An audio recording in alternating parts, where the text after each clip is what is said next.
Welcome back to యువతరంగం. నేను మిస్సిద్ధు గౌడ్. తెలంగాణ ఉద్యమంలో మొదటి నుంచి ఉన్నటువంటి ఉద్యమ నాయకుడు కేసీఆర్ వెన్నంటే ఉండి కష్ట సమయాల్లో సైతం ఉద్యమంలో ఉంటాను, ఉద్యమ పార్టీని వీడను, చివరి వరకు నాకు బీఆర్ఎస్ఏ అని చెప్పి గొప్పగా నడిచినటువంటి పెద్ది సుదర్శన్ రెడ్డి కన్నుమూశారు. 5 రోజులు మృత్యుతో పోరాడారు. హఠాత్మత్తుగా ఏర్పడినటువంటి హార్ట్ స్ట్రోక్ 5 రోజులు హాస్పిటల్ పాలు చేసింది. అయినా 9 సార్లు బతికించే ప్రయత్నం వైద్యులు చేశారు. అయినా కానీ చివరికి ప్రాణాన్ని నిలబెట్టలేకపోయారు. అయితే సుదర్శన్ రెడ్డి రాజకీయ జీవితాన్ని కనుక చూసినట్లయితే ఉమ్మడి వరంగల్ జిల్లాలో నిజానికి ఆయనది విడదీయలేని బంధం. ఉమ్మడి వరంగల్ జిల్లాలో తెలంగాణ వినిపించిందంటే అది పెద్ది సుదర్శన్ రెడ్డి ఘనతే. ఉమ్మడి వరంగల్ జిల్లాలో ఉద్యమం ఉవ్వెత్తున ఎగిసిందంటే అది పెద్ది సుదర్శన్ రెడ్డి ఘనతే. ఉద్యమ నేత కేసీఆర్ ఇచ్చినటువంటి పిలుపు, అది ఏ పిలుపు అయినా సరే సై అంటూ ఉద్యమానికి సైరన్ ఉదిండు పెద్ది సుదర్శన్ రెడ్డి.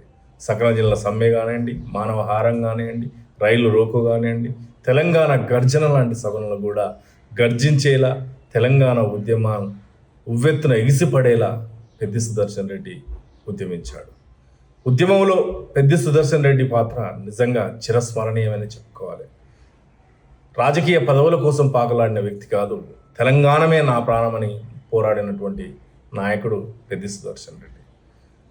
2014లో పెద్ది సుదర్శన్ రెడ్డి నర్సంపేట నుంచి మొదటిసారిగా ఎమ్మెల్యేగా పోటీ చేశారు, కానీ ఓడిపోయారు. ఉద్యమ నాయకుడికి సరైన గుర్తింపు ఇవ్వాలన్నటువంటి కారణంతోనే నాటి సీఎం కేసీఆర్ పెద్ది సుదర్శన్ రెడ్డికి సివిల్ సప్లై కార్పొరేషన్ చైర్మన్గా నియమించారు. 2018లో జరిగినటువంటి ఎన్నికల్లో మొట్టమొదటిసారిగా నర్సంపేట నుంచి ఎమ్మెల్యేగా గెలుపొంది అసెంబ్లీలో అడుగుపెట్టారు. 2023లో జరిగినటువంటి ఎన్నికల్లో ఓటమి పాలయ్యారు. అయినా రాజకీయాలు శాశ్వతం కాదు, నాకు బీఆర్ఎస్ఏ నా శాశ్వతం అని చెప్పి పార్టీని వీడలేదు, పార్టీ అధినేత మాట దాటలేదు. అందుకే పెద్ది సుదర్శన్ రెడ్డి హార్ట్ స్ట్రోక్ వచ్చిందని తెలియగానే ఉట్టిన బీఆర్ఎస్ ముఖ్య నాయకులు అయినటువంటి హరీష్ రావు, కేటీఆర్ వరంగల్ దాకా వెళ్ళి ఆరోగ్య బులెటిన్ అప్డేట్ చూసుకుంటూ అక్కడి నుంచి హైదరాబాద్ యశోద హాస్పిటల్కి తరలించారు. కేసీఆర్ సైతం వచ్చి పరామర్శించారు, మెరుగైన వైద్యం అందించాలని యశోద వైద్యులు కోరారు. కుటుంబానికి కూడా మేమంతా మీకు అండగా ఉన్నామని ఒక భరోసా ఇచ్చారు. కానీ మృత్యు మాత్రం సుదర్శన్ రెడ్డిని వదిలేదు, చివరికి మృత్యువు తీసుకెళ్ళింది. ఉద్యమ నాయకుని యొక్క పాత్రను, ఉద్యమ నాయకుని యొక్క గుర్తులను, ఉద్యమ నాయకులతో ఉన్న అనుబంధాలను బీఆర్ఎస్ నాయకులు నెవరు వేసుకుంటూ కన్నీటి పర్యంతం అవుతున్నారు. ఉమ్మడి వరంగల్ జిల్లా నిజంగా ఒక గొప్ప ఉద్యమ నాయకుని కోల్పోయింది.